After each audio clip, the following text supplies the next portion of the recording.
En el amanecer de la fe cristiana, cuando los ecos de la predicación apostólica aún resonaban frescos, surgió una sombra que amenazaba la esencia del mensaje evangélico, el docetismo.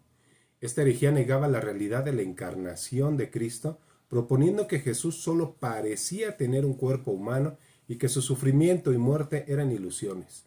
Hoy, en un mundo donde la confusión y el relativismo reinan, el docetismo nos recuerda la importancia de aferrarnos a la verdad revelada.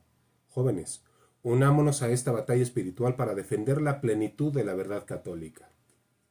Contexto histórico. El siglo II fue un tiempo de agitación en el Imperio Romano. Las persecuciones contra los cristianos eran frecuentes y el sincretismo religioso florecía, mezclando cultos orientales con filosofías griegas. En este crisol cultural, el cristianismo emergente enfrentaba desafíos externos e internos. La sociedad romana estaba impregnada de un dualismo que veía la materia como corrupta y el espíritu como puro, influenciada por el platonismo y el gnosticismo. La idea de un Dios encarnado que asumiera un cuerpo humano era escandalosa para muchos, ya que lo divino, según la filosofía helenística, debía ser impasible y separado de la materia. En este contexto, el docetismo surgió como un intento de hacer el cristianismo aceptable para los paganos, negando la humanidad de Cristo. Esta herejía reflejaba la confusión espiritual de una era donde las ideas competían por la supremacía y la verdad cristiana parecía demasiado radical. Sin embargo, la Iglesia respondió con claridad y valentía. Padres como el San Ignacio de Antioquía, en su carta a los esmirniotas en el año 110, insistieron en que Jesús fue crucificado y resucitó en carne real, no como una ilusión. Ireneo de León, en Contra las herejías en el año 180, refutó ideas gnósticas defendiendo que Cristo asumió la humanidad para redimirla. La Iglesia también consolidó su estructura eclesial en este siglo, con obispos que garantizaban la continuidad apostólica. El canon bíblico comenzó a definirse priorizando textos como los Evangelios de Lucas y Juan, que afirmaban la encarnación. En medio de persecuciones, los cristianos vivían su fe con fervor, demostrando que la verdad no era solo una idea, sino una realidad encarnada en sus vidas, incluso en el martirio. El docetismo no tuvo un fundador único, pero figuras como Marción de Sinope, Valentín y Basilides fueron sus principales difusores. Marción, nacido en Sinope, era un comerciante navegante que nació en Roma alrededor del año 140.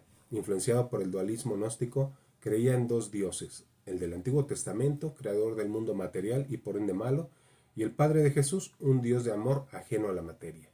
Marción rechazaba el Antiguo Testamento y editó el Evangelio de Lucas y las epístolas de Pablo, eliminando referencias al Dios creador, porque para él Jesús no era el Mesías judío, sino un ser divino que descendió para revelar el verdadero Dios.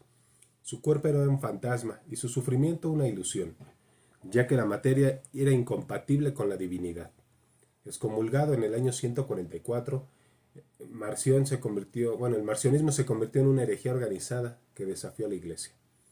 Valentín, un gnóstico de Alejandría, creó un sistema teológico complejo. Según él, el mundo material fue creado por un demiurgo inferior, resultado de la caída en el pleuroma divino. La salvación se lograba mediante la gnosis, el conocimiento de la verdadera naturaleza de Dios, según ellos. En su cristología, Cristo era una emanación divina con un cuerpo espiritual, neumático, no humano. Valentín enseñaba que el Cristo divino habitó en Jesús durante el bautismo, pero la abandonó antes de la crucifixión, dejando que solo el hombre Jesús sufriera. Esta separación preservaba la impasibilidad divina, pero negaba la unión de las naturalezas humanas y divina en Cristo.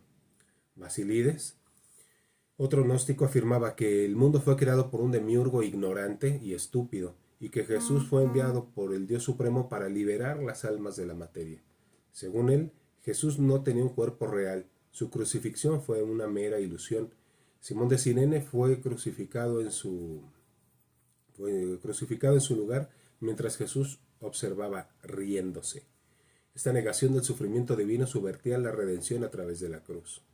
El contenido de las herejías es: el docetismo negaba la encarnación real de Cristo, afirmando que su cuerpo era aparente, basado en el dualismo platónico y gnóstico, que veía la materia como mala. El docetismo presentaba algunas variantes.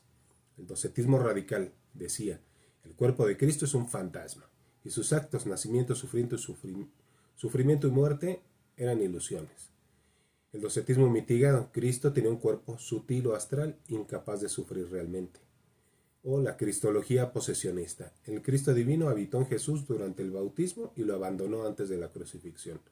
Los docetas manipulaban textos como Juan 1:14, donde dice que el Verbo se hizo carne, interpretándolos figurativamente.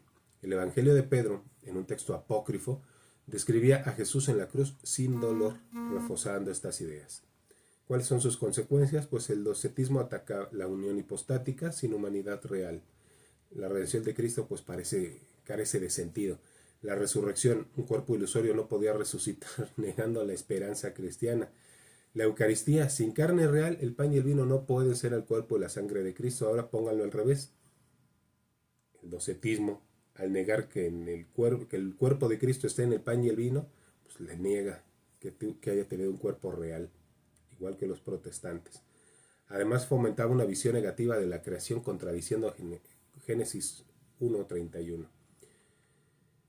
San Ignacio de Antioquía en el año 110 dice: se abstiene de la Eucaristía porque no confiesa que es la carne de nuestro Señor Salvador Jesucristo. Carta a los Esmirniotas 7:1. Ireneo de León en el año 180 dice: el Verbo se hizo carne para redimir a la humanidad en contra de las herejías 1:1. Tertuliano en el año 210 dice: si la carne de Cristo fue ficticia, nuestra salvación es vana. Se resume en lo que dice San Pablo, que si Cristo no resucitó, pues si no resucitó es porque no tenía un cuerpo, y si no tiene un cuerpo pues nunca nació, nunca se encarnó. Vana es nuestra esperanza. El Concilio de Nicea en el año 325 condena el docetismo, afirmando en el credo: se hizo hombre y padeció y resucitó. El impacto doctrinal y cultural de la herejía. Dentro de la Iglesia, el docetismo impulsó cambios significativos.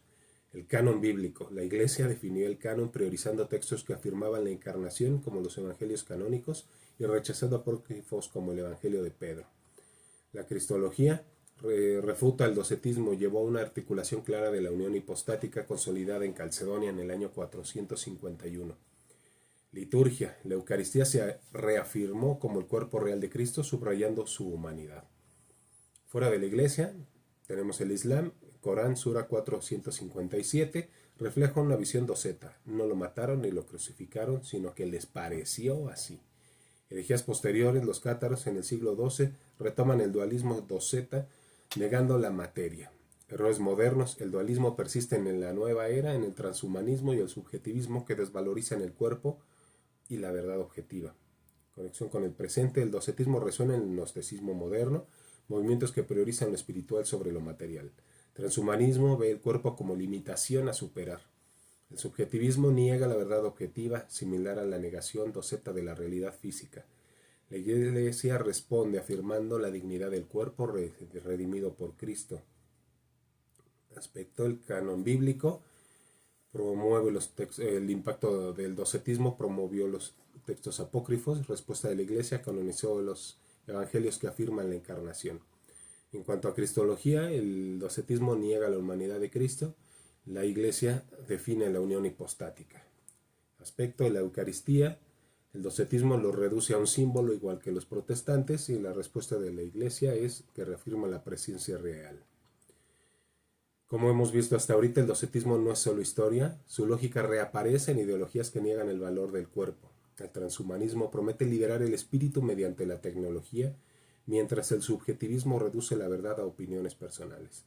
Estos errores desconectan a los jóvenes de la realidad, llevándolos a buscar el sentido de lo virtual o lo subjetivo, ignorando el mundo creado por Dios. Y esto debilita familias, comunidades, al desvalorizar los lazos físicos y relacionales. La fe católica nos llama a integrar el cuerpo y espíritu, reconociendo la dignidad de la creación. Jóvenes, estudien la fe con pasión. No se dejen seducir por ideologías que prometen libertad pero esclavizan con ilusión. Confíen en la Iglesia que custodia la verdad revelada. Participen de la Eucaristía, donde Cristo se entrega con su cuerpo real. Vivan su vocación con valentía, siendo testigos de la verdad en un mundo confuso. Cristo ha vencido. A pesar de las persecuciones, la Iglesia sigue siendo el faro de la verdad, columna y baluarte. Jóvenes, no teman unirse a esta batalla luminosa. La fe católica les ofrece una vida plena, conectada con lo divino y lo humano. Abracen la verdad y hallarán sentido en su existencia. La iglesia, que es su hogar, en ella encontrarán fuerza y esperanza. Sección apologética. El docetismo niega la humanidad real de Cristo, afirmando que solo parecía tener un cuerpo, y esto ataca la encarnación, pilar del cristianismo. La encarnación enseña que el Verbo se hizo hombre en Jesucristo, verdadero Dios y verdadero hombre, con dos naturalezas en una sola persona. Esto es esencial para la salvación, pues solo un Dios hombre podía redimir la humanidad. Juan 1:14 afirma: el Verbo se hizo carne. Pablo escribe: aquel que fue manifestado en carne. 1 Timoteo 3:16. Refutación bíblica: el nacimiento. Lucas 2, 1 al 20, narra el nacimiento humano de Jesús. Crecimiento: Lucas 2:52, muestra su desarrollo físico. Sufrimiento: los evangelios detallan su pasión. Mateo 27:50. La resurrección: Jesús come y muestra sus llagas. Juan 20, 24, 29. Refutación patrística: Ignacio de Antioquía. Por eso son importantes los padres y no las ideas que tenga cualquier pastorcito por ahí diciendo que solo la Biblia basta. San Ignacio de Antioquía: la Eucaristía es la carne de nuestro Salvador. Carta a los Esmirniotas. San Ireneo de León: el Verbo se hizo carne para redimir. Contra las herejías. Tertuliano: si Cristo no tuvo carne, nuestra fe es vana. Errores modernos: subjetivismo: niegan la verdad objetiva, niega como el docetismo negaba la encarnación. Emotivismo: prioriza los sentimientos sobre la realidad. El gnosticismo contemporáneo desvaloriza el cuerpo. Soluciones: estudien la fe católica. La Eucaristía reafirma la encarnación. Asistan a la misa. Comunidad: la iglesia ofrece guía segura. Hagan comunidad en sus parroquias. Santidad: lean la vida de los santos, ya que inspiran una vida integrada. Pues hasta aquí con el docetismo. Nos vemos mañana con la siguiente herejía. Les agradezco mucho que hayan llegado hasta aquí. Que Dios los bendiga y la Virgen de Guadalupe los acompañe.